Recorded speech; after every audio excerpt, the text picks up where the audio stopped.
আগামী ৩০শে ডিসেম্বর শুরু হচ্ছে বিপিএল ক্রিকেটের মাঠের লড়াই। বিপিএলের আগের আসরগুলোর তুলনায় এবার কিছুটা নতুনত্ব আনতে যাচ্ছে বিসিবি। থিম সং ও মাস্কাট উন্মোচনের ভিন্নধর্মী আয়োজনের পর এবার মিরপুর শেরেবাংলা স্টেডিয়াম ঢেলে সাজানো হচ্ছে। উন্নত ড্রেনেজ ব্যবস্থা, পুরনো ভাঙা চেয়ারের পরিবর্তে নতুন চেয়ার বসানো হচ্ছে স্টেডিয়ামে। কাঠামোগত সংস্কারের সৌন্দর্য বাড়ছে হোম অব ক্রিকেটের। একই সাথে চট্টগ্রাম ও সিলেট স্টেডিয়ামেও সংস্কার কাজ করা হচ্ছে।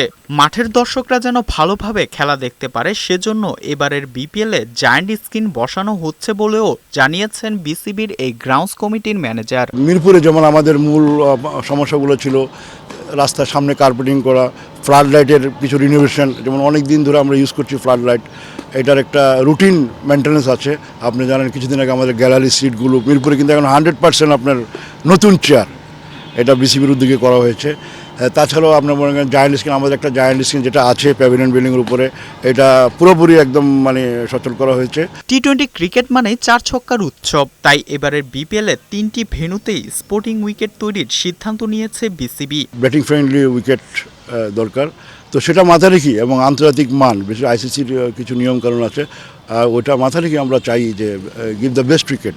বিপিএলের এবারের আসরে থাকছে প্রযুক্তির ছোঁয়া। বিপিএলের শুরু থেকে থাকবে ডিসিশন রিভিউ সিস্টেম বা ডিআরএস। মাঠে অত্যাধুনিক ক্যামেরার ব্যবহারও থাকবে। সাজ্জাদ সাজু, বৈশাখী সংবাদ, ঢাকা।